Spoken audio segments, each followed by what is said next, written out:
Well, hello and welcome to episode 6 of The Wine List, which is a podcast for people who enjoy a glass of wine and go, blimey, that's really nice.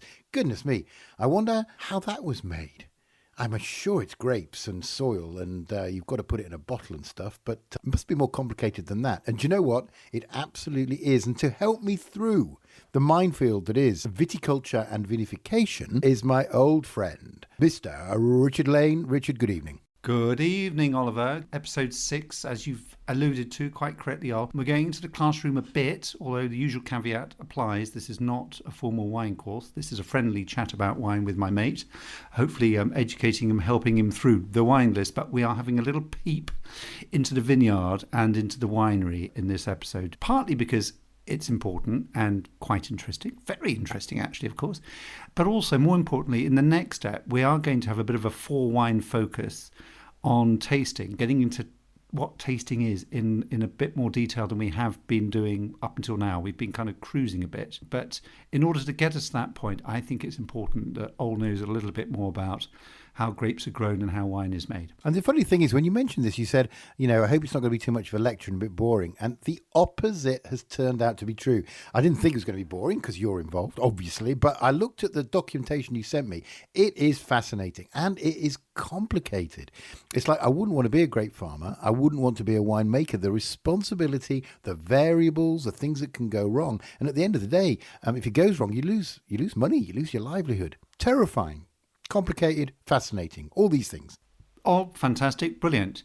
And what I thought we'd do, because a couple of bits of feedback we've had, people really enjoying the EPs, enjoying the series, enjoying the pod. Can we get to the wines? And sometimes I was conscious in the last EP with Australia and the New World, we didn't actually start tasting till about 16 minutes. So let's just have a little sip now. And as we sip, I'll tell folks what the wines are. They should know already, of course, because they listen to each ep. They know which wines are coming up, and they read our website at least 5 times a day, so they'll know. Let's just have a little peep at the wines first up. 2 wines, yep. Very simple. 1 white, 1 red. Oh, please take the white wine in your hand, or the glass of white wine in your hand. You've got the bottle there. I'll just read out the details. But in summary, this is South Africa's signature white grape variety, Chenin Blanc. Okay. Oh, tell us what you're seeing on the label. Well, yep, South Africa. It's called Lycaon, Lycaon, and it's called Painted Wolf. And there's a beautiful label, a lovely drawing of wolves, 2 of which are painted.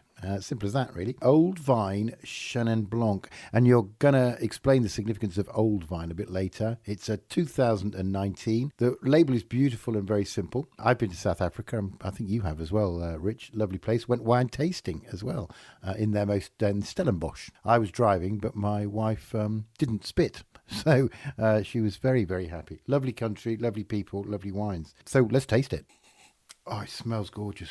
It does smell gorgeous, and I really wanted to obviously try and link the wines a bit to this ep, which is, as I said, talking a bit about grape growing and vineyards and what goes on in the winery. Old vines, let's just talk about that first of all. Vines tend to have a life of typically around sort of 30, 40, 50 years, but they can go longer than that. What's the point of having old vines? Does it mean they're better? The main thing that happens with old vines, which is directly relevant to the quality of the fruit they produce and therefore the wine that ends up in the bottle is, and with no rude jokes or parallels, the older you get, the slightly less you produce in terms of the amount of grapes, in other words, the yield. We've talked about yield, I think, once before. Yield basically means how much crop, how much fruit is grown in a vineyard. And as the vines get older, the yields become reduced. And people think, oh dear, well, that's a bit of a drag because that means I produce less wine, maybe make less money. Well, not necessarily. You can probably make better quality wine because the concentration in the fruit is increased because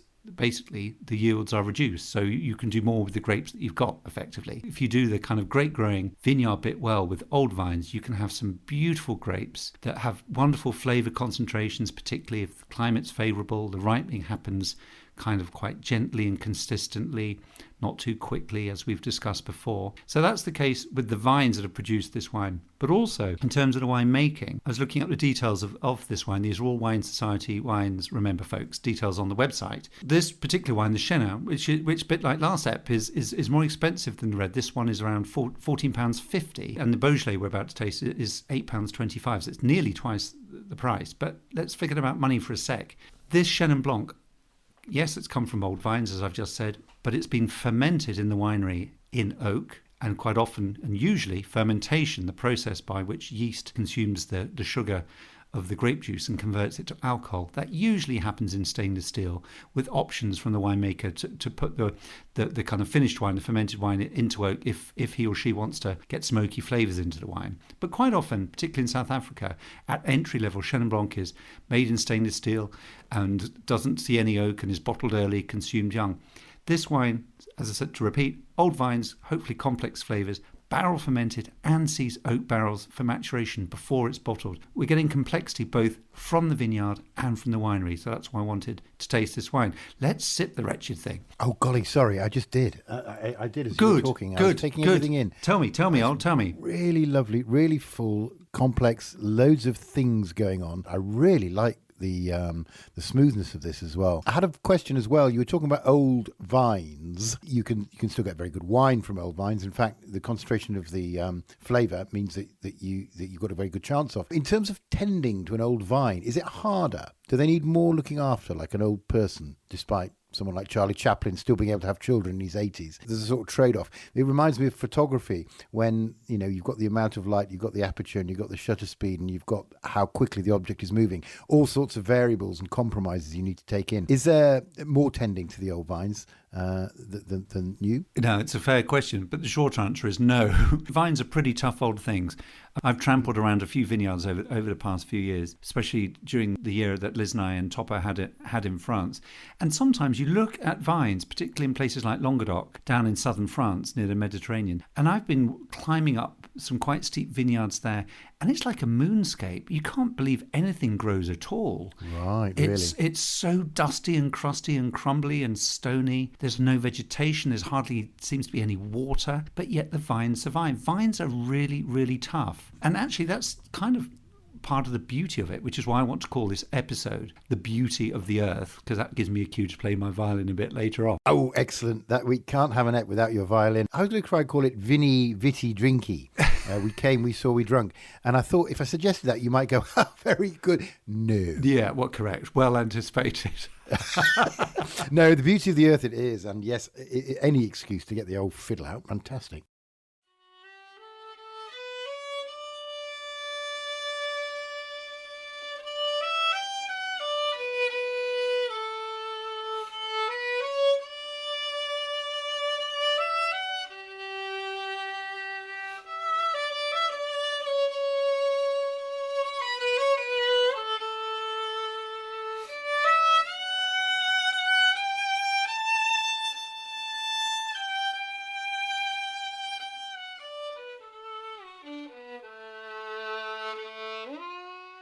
In a kind of funny old way, I think this is again links back to our history ep, which is why, in a way, it's possibly even by accident, we've discovered that vines, who are, as I said, they're tough, they're plants, but they're tough. They don't always get it easy.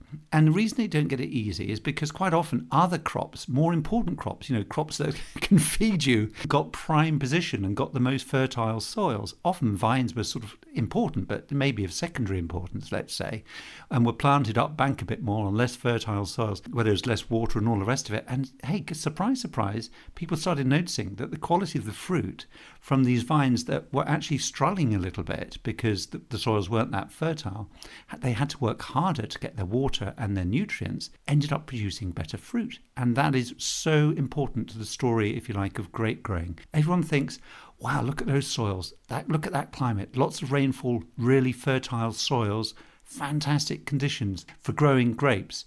Answer, not really, because it's a kind of survival instincty thing without getting too geeky, but I'm sure most people listening will realise that fruit, if they remember their kind of biology at school, the fruit of the plant is a kind of sexual reproduction aspect of the plant. It's all about seeds, isn't it? And, spreading your seed and propagating and all the rest of it. That's what fruit is on a vine.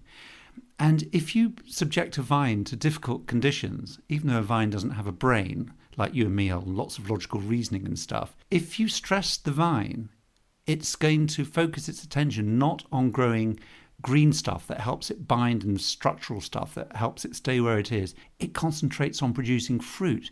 Because what does fruit do? It helps it reproduce, and it's prolonging potentially the survival of that vine. It's getting it out of a potentially difficult environment. Sorry if this is sounding a bit Darwinian, but do you get my drift? No, it's brilliant. It's so fascinating.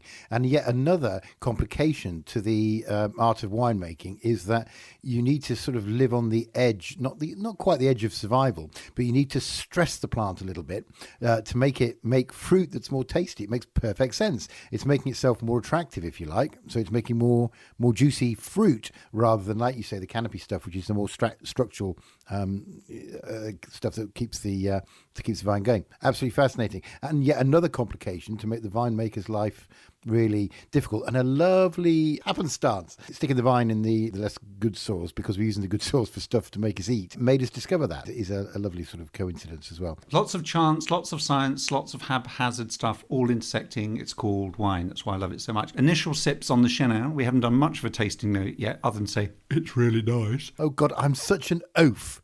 Why? Oh, because that's my tasting. Oh, it's really nice. That's right. Oh, I'm going to get more out of you a bit later on, and certainly in the next step, as I explained, the reason we're talking and focusing on these two wines and about the vineyard and winemaking is so I can really get some good stuff out of you next week's set, which is all about serious tasting. So a quick glance at our red wine tonight, which is a 2020 Beaujolais Village. Well, some folks might think, oh, Beaujolais, that's a great variety. It's not. It's a region, and it's just south of Burgundy in eastern central France, where we've been already, and it's just above the Northern Rhone, where we were in last week's ep. So, this is all falling into places, geography and the jigsaw puzzle and stuff. Beaujolais, of course, well known for Beaujolais Nouveau and all the pranks that go on in November. We'll maybe talk about that in a sec.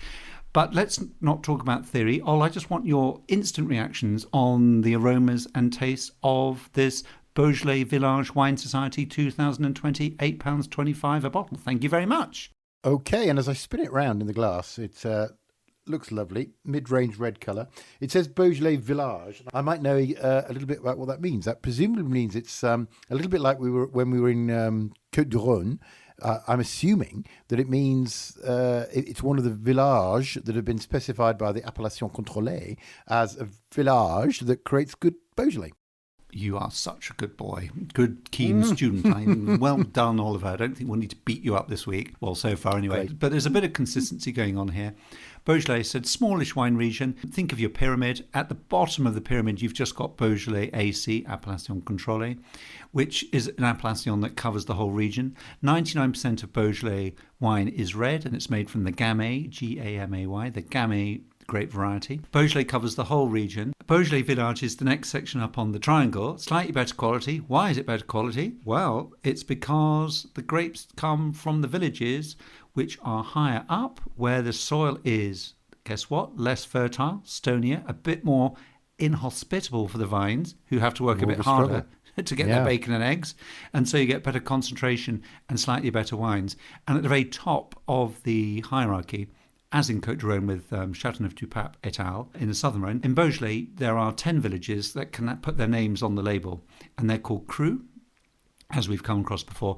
An example of a cru Beaujolais would be probably things you've heard of like Fleury, Moulin à Vent or Morgan. These are all examples of cru villages. But the actual generic Beaujolais Village, which is, as I said, not quite at the top level, is the area around where those cru villages are. The soils are granitic. They probably look a bit moonscapey, like my vineyards down in Languedoc. Very dry, on steep slopes. So again, that slopes are good. Remembering terroir in episode 3, they're going to get the sun. They're facing south, the vineyards, because it's coolish. It can be pretty cool in Beaujolais, but the summers can be very warm.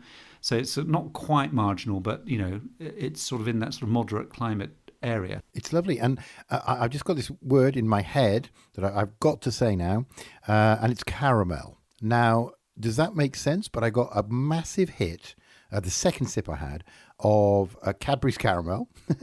So I'm even being specific on the caramel I'm talking about. Is that possible? This is really interesting, Ol, because you've picked up on something which is relevant to the way the winemaking is done for most Beaujolais. Just to explain, have you noticed that this Beaujolais we're tasting, a lot of people recommend chilling Beaujolais slightly because it's such a great summer red wine. And the reason it's a good summer red wine is that, have you noticed, Ol, think back to the French Syrah last week. Do you remember? You took a sip and went, wow! And what was your first comment? Oh, it's completely smacked in the face with tannins. Right. Yeah. Now taste completely. the Beaujolais. Again, have a little sip. Well, not as much, certainly. Much, much lower. But going back to your earlier point about sweets or caramel or whatever you were saying, a common, if you like, tasting note for a lot of Beaujolais can often be something quite fruity, almost kind of confected fruit. And it's because most Beaujolais, with the exception of the cru, there's a trick that goes on in the winemaking. What you can do, and I won't bore everyone or yourself with the absolute details because it does go on a bit, but basically, if you starve the grapes of oxygen and you pile them on top of each other in a barrel, they split. But there's no oxygen in the barrel. And so the grapes start fermenting by themselves because there's always yeast, ambient yeasts on the skins of the grapes. You get that anywhere. And you get something called intracellular fermentation that starts going on. So basically the grapes start fermenting themselves. As a result of that, you can actually extract colour. But because the alcohol is quite low at that point, maybe only 1 or 2 degrees alcohol, as they start fermenting, the tannins from the Gamay grape are not extracted. So what the winemaker does, he sees, and it's done deliberately, he or she sees that the grapes have split in this anaerobic environment. They've started doing this little bit of fermentation by themselves. They then whip the skins off the grapes and then ferment the rest of the wine as if it were a white wine, because I know we haven't discussed it yet, but the main difference, this is the point to mention it, the main difference between white wine making and red wine making is that it's the skin contact from the black grapes in red wine making that makes red wines what they are. That's where you get the colour from, and that's where you get the tannins from, because the tannins and the colour come from pigments in the grape skin. Obviously, black grapes give you red wine. Whereas in white wine making, generally speaking, because as you know well, there are always exceptions, you want to get rid of those skins straight away and just focus on the purity of the flavour in the juices that come from the juice of the white grapes, nothing from the skins. So in Beaujolais, by doing that, you still get alcoholic fermentation. They'll use normal yeast, and the yeast will eat the sugars in the Beaujolais grape juice. But there are no skins there to impart tannins, and you end up with a really light-bodied, accessible, fruity wine called Beaujolais. And that's why I think you said caramel hit, because as a result of this slightly funky intracellular fermentation, the grapes starting to ferment themselves in an oxygen-free environment in a barrel, as well as colour but no tannin coming out, you're getting some really quite funky, almost confected flavours. And the classic tasting notes for Beaujolais might be sort of banana or kirsch. But, okay, you didn't say banana and kirsch, but you said to me, Rich, I'm getting caramel. And I knew where you meant. That's sort of almost slightly cooked, caramelised banana taste. That's definitely a funky Beaujolais flavour as a result of this slight trick in the winemaking. Get it? That's amazing, because there's a bit of tannin in there, but the tannin that hit me last episode was just like hitting a brick wall, but it's very, very unlike that in the Beaujolais. This is a wine that might quite suit me, really, because I'm not into, despite being brought up on claret in Yorkshire in the 70s, I'm not really into heavy red wines. I'm into something, a bit more sort of refreshing. So maybe that's the wine for me. It's really, really nice. And the Chenin Blanc is an absolute knockout as well. So there we go. We've had an initial look at our South African Chenin Blanc and our Beaujolais Village.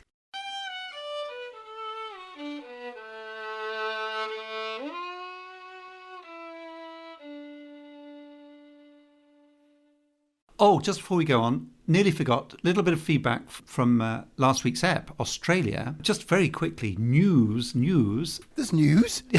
Just read today that 2021, because of course in the Southern Hemisphere they've just had their harvest already, of course, which happens generally sort of March, April time. Australia 2021, their fruit crush, don't you love those words, fruit crush, has been the most bumper fruit crush on record. They've had perfect weather, climatic and harvesting conditions in Australia because they've had no ridiculous heat waves.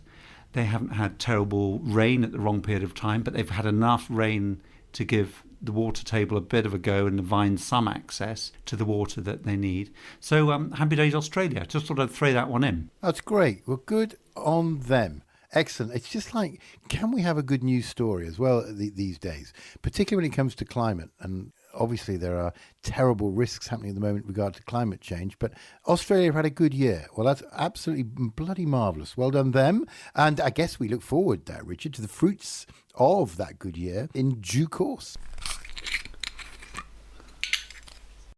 Right, now I've got in front of me a picture from a textbook, which you told me to look at as part of my homework. I've got a picture of a grape, and it is the anatomy of a grape. And I'm like, why is he asking me to look at the anatomy of a grape? Grape's a grape, right? Skin on it, gooey stuff on the inside, which makes wine. End of, move on. But no, it's a bit more complicated than that. Why did you think it was important for me to understand a little bit about the anatomy of a grape? Well, I guess it's important really in terms of understanding a bit more about winemaking, because as I've already mentioned, talking about our Beaujolais just now, grape skins are really important, especially in red winemaking, because the skins are involved in the winemaking process, where, let's say, for the sake of argument, in white winemaking, although there are exceptions, they're not. I think that is important. Next week, we're talking about flavours and tasting.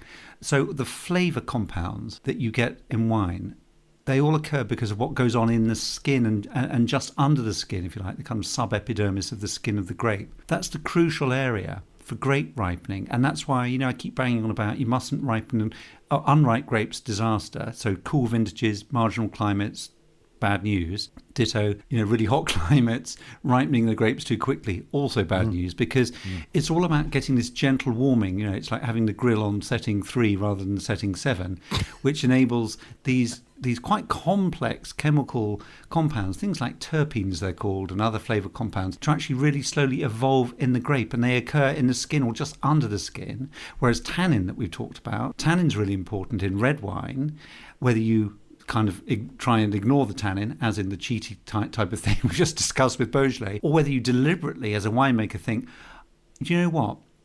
The tannin is so important because I've got such great fruit concentration. I know the tannins are high, but that means with high acidity, which acts as a preservative, and high tannins and really lovely fruit concentration, I can stick these wines in oak and they will mature really well. And the point of putting them in oak is, other than getting some oak flavours, if you put them into new oak barrels as opposed to old oak barrels, because oak barrels are porous going into winemaking now, and you get a bit of oxygen into the oak, they soften the tannins. Tannins become polymerized with age. So if you have a wine that's potentially, has got great fruit concentration and thereby can stand up to a bit of oak flavours and a bit of tannins, as a winemaker you can say, do you know what?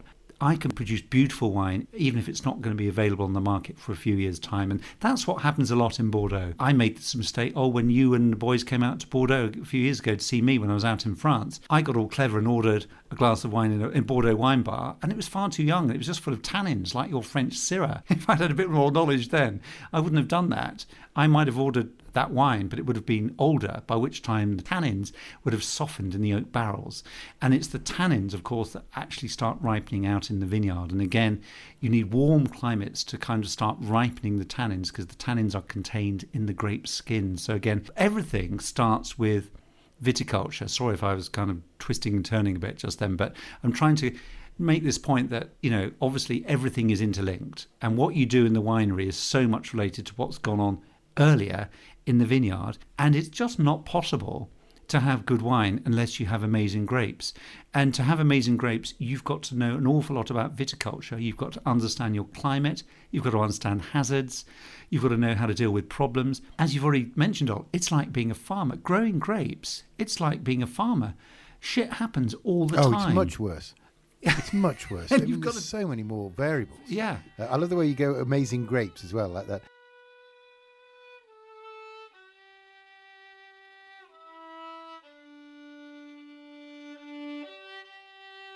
Just going back to the vineyard, you could have perfect conditions. What would perfect conditions be in the vineyard? They would be a long, dry growing season, because grapes are a plant. I mentioned this in an earlier ep. They're dormant during the winter. Their little buds come out in the spring, and their flowers come out late spring, kind of late May. Their flowers mean they're about to do their sexual reproduction. They self-pollinate, by the way. There's not much fun going on in the sexual poor reproduction things. stakes with the vine. And it's the pollination that is called fruit set. It's basically they go from being flowers to being berries, and berries are formed by this self-pollination. That's all happening kind of late May, June in the northern hemisphere. So what the best conditions would be? Well, you clearly need good weather when that happens, if it's windy or cloudy. Let's not forget, vines are plants, or we haven't mentioned leaves. Well, we have. We've said too much green growth is a bad thing, right? Because it stops the fruit growing. The green growth is really important because the green growth is the energy of the vine. Remember your biology, photosynthesis, that's how plants get their energy. It's the chlorophyll in the plant's leaves that synthesize the carbon dioxide in the atmosphere, combined with the water coming through the roots, along with the nutrients coming through the roots, coming from the soil. You see how this is all interlinked now, that enables the vine to generate its energy to grow and ultimately to make its fruit. It's weird, isn't it? Another balance, right? This is another thing, right? So you don't want too much canopy, and yet you want enough canopy to get the energy to grow the fruit. You don't want the thing to be too happy because it'll just concentrate on growing greenery rather than growing the juiciness. But you don't want to be too sad because you won't get the right yield, etc. It's even more complicated than spin bowling. This is what I think. I think it's worse than the doosra in cricket. And I'm not even sure, as much as I love cricket, I'm not even sure I know what the doosra is. I looked it up once. It's really complicated. It's going left, but it looks like it's going left, but it's going right. It's going up, but only to a left-hander. I'm really into John le Carré novels at the moment. And I do get a bit stuck sometimes, with the double agent and the triple agent thing. It's a bit like that. No, I'm like, John le Carré, will you stop? This is supposed to be my free time. Stop making me work so hard. You know what I mean? Just give me a story. What happened? Is he good or is he bad? Will you keep it clear, please? Oliver. This is where I sometimes mess up with poetry as well, Rich, because I'm like, all right, I'll read a poem. There we go. This, and you go, what actually happened here, or is this all a metaphor? And crosswords as well, cryptic crosswords get me. It's just like, what is this crazy car crash -carrot ? What? Just tell me. Give me a clue. Tell me who opened the batting for England in 1984. That's easy. Called subtlety and nuance. It's called human life, Oliver. It's not all. Oh, is it? Yes, it's not all physics and calculus. An absolute. An absolute. No, Yeah. But you've picked up on all of that really, really well. So again, without getting too lost in the detail here, leaves on vines are really important, and also it's how. And I'd say this is probably the most important thing about viticulture, particularly in climates that are potentially a bit too cool, or even climates that are potentially a bit too hot. When your climate is cool, so we'd be talking obviously northern France, Chablis, northern Burgundy, parts of New Zealand, nearer the 50 than the 30, going back to 30-50. How you manage the canopy in the vineyard could be the difference between your business surviving or not. Yeah, question. Here's one that's been bugging me, Rich. When you are growing grapes, there is something called the weather. So it rains, it's sunny, everything in between, it's cold, it's hot, etc. Then there are things you can do as the vine grower. What, in your opinion, is the sort of proportion? I don't exactly need a number. A good vintage is when everything goes right. It seems to be happening for our Australian friends this year, which is awesome. How much of it is to do with just good luck? The weather was perfect that year. And how much can the vinist contribute or intervene to improve the vintage just by doing, I don't know, mechanical things or tying the vines or tying back the canopy, etc.? To what extent is it just luck, because the weather is like it is, versus the skill of the person who's in charge of growing the vines? Great question. And the answer is, it depends. Right, okay, I'm off. I'm giving up. Bye. That's it. See you next time. Yeah. Get your violin out. I've had enough. If it's a really good, and we have picked up on this before, I think, in one of the earlier eps, it depends on whether you're growing grapes in a marginal climate or not. If you're growing your grapes in a marginal climate, then it's obviously more hit and miss as to whether Mother Nature is going to really sort you out in a good way. If Mother Nature does that, and we know that, particularly, let's just take northern France or central, Burgundy, Chablis, Champagne, those sort of areas. I know if those years are good because they are the years that often when the cricket in England doesn't get rained off. If we have a good summer in southern England, you can guarantee it's been a good summer in marginal bits of northern France. So the grape growers in northern France will have had to have done less work because they'll have naturally had a good summer, and it will sort of take care of itself. If it's a really hot summer, then you might need to think about not trimming back the leaves too much, because one natural thing you do in the vineyard as a human being in a marginal climate, am I getting enough sun? Is the sun out enough? Are my grapes ripe enough? And one thing you can do, you can remove the leaves, particularly later on when the grapes are almost ready, because most of the energy of the vine's done. It's done its job. So you can actually pluck some of the leaves, which means that the grapes can see a bit more sun and get more ripening. That's fine. But if you do that and then suddenly there's a heat wave and you've got no canopy, then your grapes can get sunburned. Yeah. So that's a bit of a nightmare. Something else you can do as well in a marginal climate, if it's looking like a cool vintage, you can actually do something called green harvesting. And that's whereby you actually reduce the yield in your vineyard by you go around and actually pick grapes as they're ripening and actually reduce your yield. And as a result of that, the grapes will work a bit hard and you might get a bit more ripeness and a bit more concentration going on. So there are some human things you can do in the vineyard. But I think the most important thing is this thing whereby you can separate the green canopy from the fruit. And that's been done relatively recently. Most vines now are grown on trellises, which makes it easier to tie back the green bits of the vine from the fruity bits of the vine, which means in cool climates particularly, the fruit gets maximum exposure to the sun. It also means at harvest time, a great big tractor can come along and machine pick the fruit rather than it being hand-picked. So you're actually using the canopy as a controlling mechanism, and you're also using the trellis as a sort of harvesting optimizer as well, which makes sense. Amazing. God, the stress that must go into growing grapes, right? I wonder if there's a personality type that lends itself to being a grape grower, you know? Yes. I know farmers in the UK are always moaning about stuff. The weather's never quite right. It's like motorcyclists, too wet, too dry, too hot. The interventions you need to do to maximise your harvest to have massive implications on your income. Oh, it's extraordinary. And it may just be, other things might just be a load of birds come in and eat your fruit just before harvest. So actually you just might need a really good scarecrow kind of mechanism. Or, you know, if you get a hailstorm at harvest, and Burgundy, being inland and continental climates, quite susceptible to hail, a hailstorm can wipe out a vintage in 20 minutes. What a nightmare. Rich, talking about grape varieties now and climate, I know that there are some grapes that will flourish in cool climates, some in moderate, some in warm. And by warm, by UK standards, we mean effing hot, probably. Can you sort of differentiate between the cool varieties in the sense of climate, the moderate and the warm? Well, there are certainly varieties that we can place neatly into a box on your spreadsheet, Ol, if that would help. Oh, lovely. Yes, of course. Excellent. Cool climate varieties would be, well, you know one of them, we've already tasted, Riesling, which is why it's so prominent in Germany, which is a cool climate wine country. Medium climate absolutely would be Gamay, as in the grape variety that makes Beaujolais wines, absolutely bang in the middle in terms of performs really well in not too cold, not too hot. Warm, as in effing hot, as you so eloquently put it.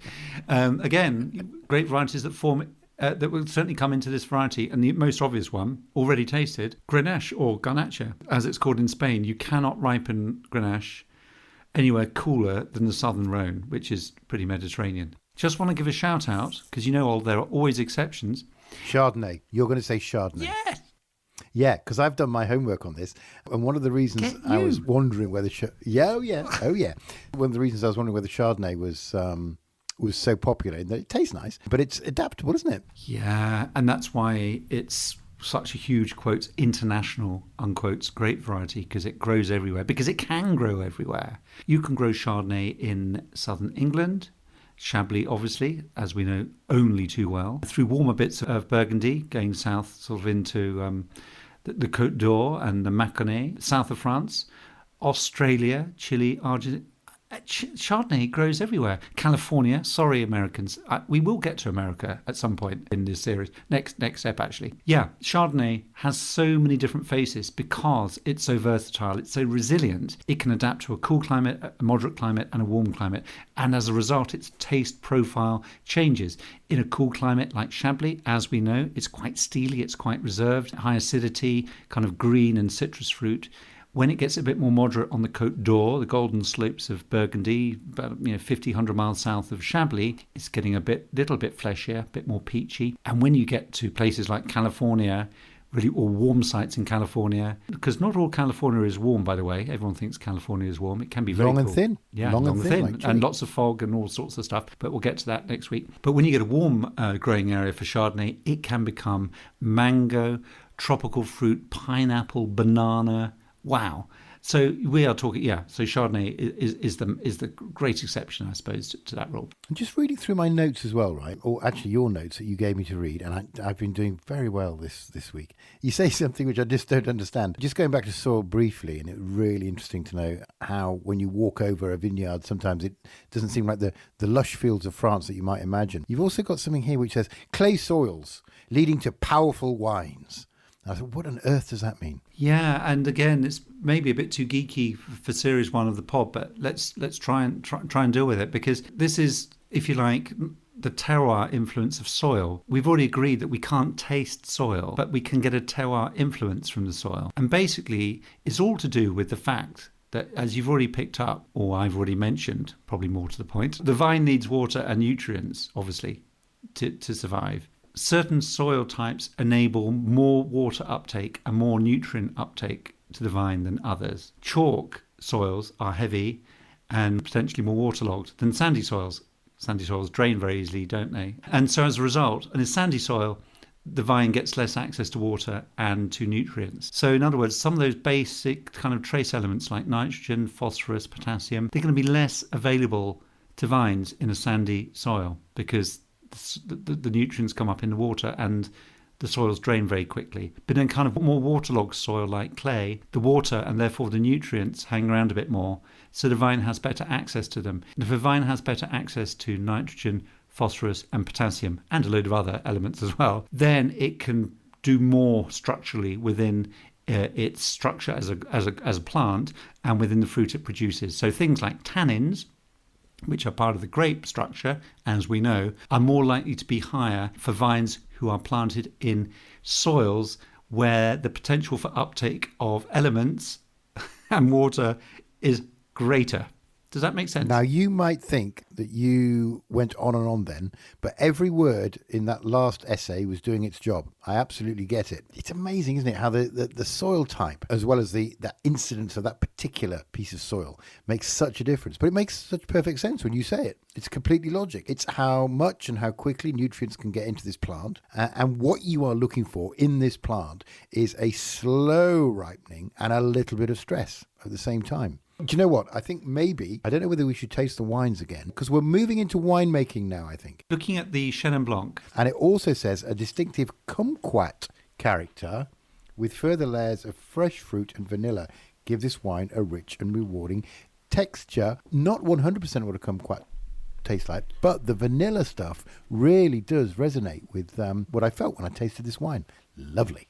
Excellent. Well, I was about to call you a kumquat then, but I thought that might be a bit rude. Let's just talk about winemaking a bit. This wine was fermented in oak. As I mentioned earlier, most winemaking is done in stainless steel. So immediately you've got potentially some oak influence, potentially vanilla. What does that mean, oak influence? You get flavours from oak, from cooperage, oak barrels that have been toasted. You get flavours like vanilla and cedar and clove and smoke and sometimes coconut if it's American oak. I can smell it. I mean, just smell this. What are you getting on the nose hole on this one? I can smell loads of stuff. I'm getting vanilla and spice and baking spice and sort of, it's gorgeous, isn't it? Even on before we've even tasted it. I mean, I'm trying to improve, but not trying too hard, because this is about enjoying yourself. I wouldn't have said vanilla. I get it now. On some of the smells that you talk about, red currant comes up a lot. Licorice sometimes comes up. I'm like, oh, I don't get it. But the actual vanilla pods. I'm not talking about vanilla.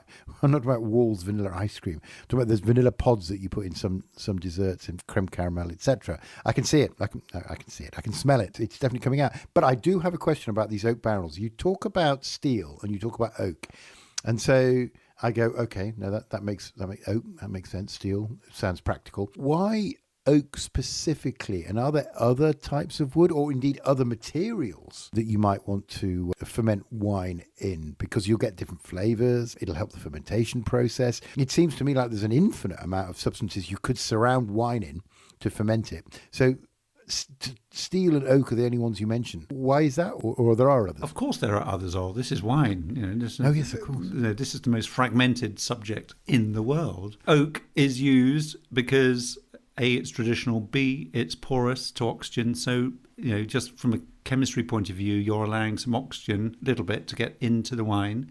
And if you're oxidizing wine, you can introduce some oxidative flavours into the wine. So that's, again, a decision you might want to choose to do. And if you're making a red wine that's got very high tannins, as I mentioned earlier, then you definitely want the oxygen in there because it's going to polymerize, i.e. soften the tannins and make the wine more approachable maybe 5 years down the road or something like that. Other materials, stainless steel, just because it's easy.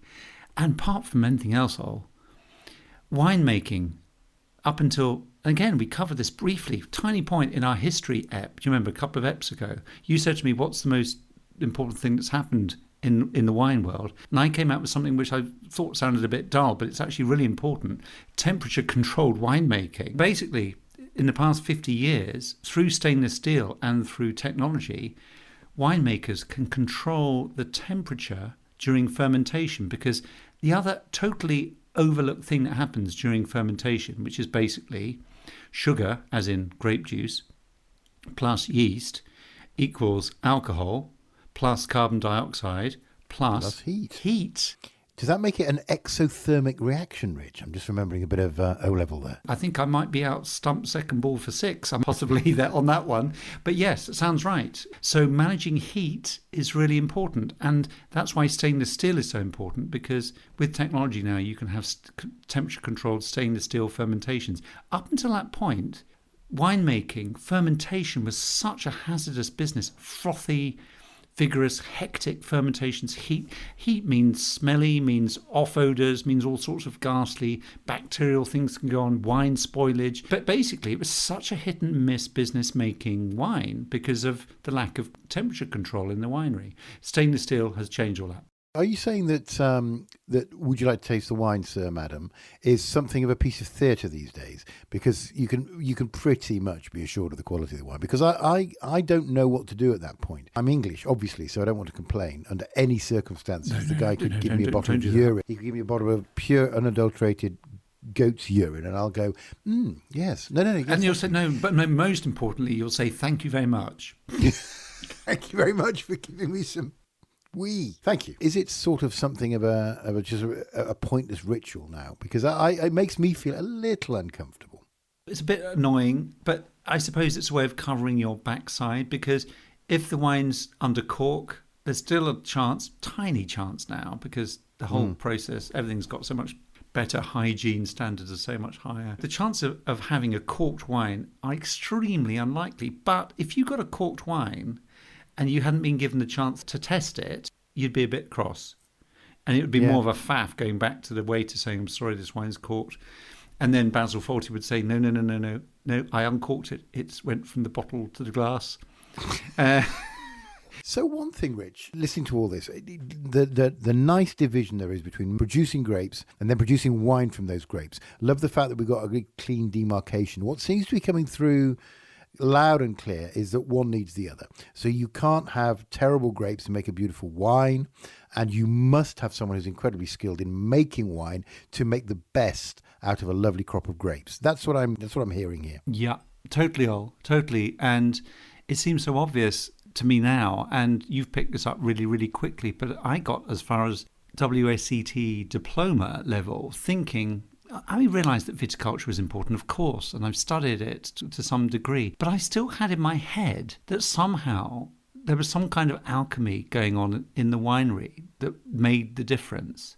And clearly there are some amazing winemakers who can do all sorts of funky things to make wine interesting. That work is all pointless, obviously, if the grapes coming into the winery are of poor quality. So obviously, I mean, I know that's obvious, but the only thing I would say through my 5 years so far life of wine study is that never underestimate the importance, the hazards, the difficulty, the heartbreak, the nightmare, the brilliance and the just mercurial nature of growing grapes. It's just so fundamental. It almost seems to me like the relationship that architects have with engineers, which I've heard a lot about in some of the clients I've had in my game, is that the architect gets a lot of credit for coming up with a beautiful end product, but without the engineer saying, actually, if you built that, it looks great in a model on the computer or in balsa wood, but it would actually fall over. You need that sort of engineering underneath as a base in order to do the beautiful thing, which is making wine. Very quickly, about why possibly I thought winemaking was kind of the big deal. There was a guy called Robert Parker. Robert Parker, wine critic, became very big in the 90s, American wine critic. He gave scores to wine, and a lot of big scores went to big wines, i.e. wines that were big in alcohol, had lots of oak, lots of stuff going on in the winery. And I think that kind of tilted people's views of wine towards winemaking rather than viticulture. So I'm blaming slightly, sorry Robert, I'm blaming Robert Parker a bit. And again, that was a style thing. It was quite a macho thing. It was a kind of Burt Lancaster or Sylvester Stallone, showing my age, sorry, a bit, approach to it. So, so it's quite macho. Well, say The Rock, Richard. Just say The Rock for our younger listeners. The Rock, yeah, you're with me? Good, thank goodness me. Approach to it. Now, what is clearer is that a lot of the business now, I talk to winemakers and people who know more about wine than me, and so much more discussion is around viticulture than around intervention in the winery, and I think that's interesting. And there is a move to organic wines at the moment. What does that actually mean in the context of winemaking, Rich? Obviously, in the bigger picture scheme of things, if you're organic, it means you're respecting nature more, and if you're biodynamic, which is a kind of step even further on than organic, then you are eschewing any kind of clinical, medical, sort of chemical influence at all. It's all about Mother Nature and working with the cycles of nature to make your wine. But just going back to the organic question, because it's just a bit more practical, it basically means, by and large, you will avoid using pesticides. And that's quite a big deal, actually, because particularly if you are in a wet climate, if you are in Bordeaux or Bergerac, where it rains a hell of a lot, I know, lived there for that year, as you know, to not use pesticides is a big shout because it's so damp and the risk of fungal diseases and other horrible things so high. The simplest thing to do would just be go and just spray massively. But to be certified organic, you cannot do that. And yet, quite rightly, in terms of the environment, there's a big push for people to become organic and avoid these chemical products. Much easier to be organic if you're in the Mediterranean than if you're near the Atlantic. And organic winemaking was the way wine was made up until relatively recently, I suppose. Okay, well, blimey, we've covered an awful lot of ground, as usual, actually. We have. I've learned about making grapes and I've learned about making wine, the fact that they're both important, and it comes out at the end in me choosing a wine. I'm at the wine list. I've got the wine list open, as ever, and I'm looking for my Chenin Blancs to start off with. And there is a Chenin Blanc, and I'm not actually surprised now, having listened to what you've said. There's a dessert wine. It's come from South Africa, and this is the Chebrus wine list that we always refer to, and it's from Swartland. Quite a trendy area of South Africa, sort of up north a bit of Cape Town, quite warm inland sort of area. And it's a Moulineux, a 2008 Moulineux dessert wine from South Africa, Chenin Blanc. And then, of course, in the Loire Valley section of the wine list, there's a lovely host of Chenin Blanc, from the very reasonable all the way through to the quite eye-poppingly pricey, the Eric Morgan Savinière. Oh yeah, Savinière is an area, very small area of the Loire Valley where they just Chenin Blanc, and they're real microclimate there, incredible ripening of grapes, incredible quality of wines, hence the price. So the Beaujolais Red, as we know, Beaujolais is not a grape. Who would have thought Beaujolais was a grape? Not me, or maybe I did. There are 7 of them. 7 of them listed. And just going back to the taste of our Beaujolais, we had the 2020, so the latest available Wine Society Beaujolais Village. It's lovely. It's got lovely, refreshing acidity. The acidity is quite high in this Gamay grape again. It's a bit of red fruit, a bit of that kind of funky sweet thing that you picked up earlier, like a fruit lollipop, definitely. But it's also, I get a bit of raspberry, a bit of blueberry, and the tannins are low. The alcohol is medium. I guess you can look on the bottle, I think it's 13 or 13.5. And it's just a lovely, lovely, straightforward glass of red wine, which also makes great picnic wine because those tannins are so low because of the slight funky winemaking that we talked about earlier on, that keeps the tannins out, which keeps the fruit up and the kind of appeal up as well, particularly if you're having fun with a picnic and you want a red wine. Beaujolais Villages would be my go-to wine. There's a place for tannins, and it isn't the park. 13.5% volume, Richard, as you so rightly predicted. Appellation d'origine protégée. Oh, my dear boy, we've done another ep. Should we go and have a can of beer? Let's have a Guinness and a Nuki Brown. I don't know. There's a place for all of these things, you know. There really is. That's the great thing about exploring life, is that actually there's actually nothing better than a pint of Guinness at a rugby match, say, or maybe on the banks of the Liffey. And in context, there's certainly nothing better than one of these wines. The great thing about doing this series with you, Rich, is that now when I get out at wine list, there are a couple of signposts I can look for. Things I know. I like a Viognier, for example. I know I like a Chenin Blanc. I might pick a Beaujolais. You know, I'm starting to know what I like now. And when we start to mix it with food, which we're going to do, then there'll be no stopping me. It'll be my superpower.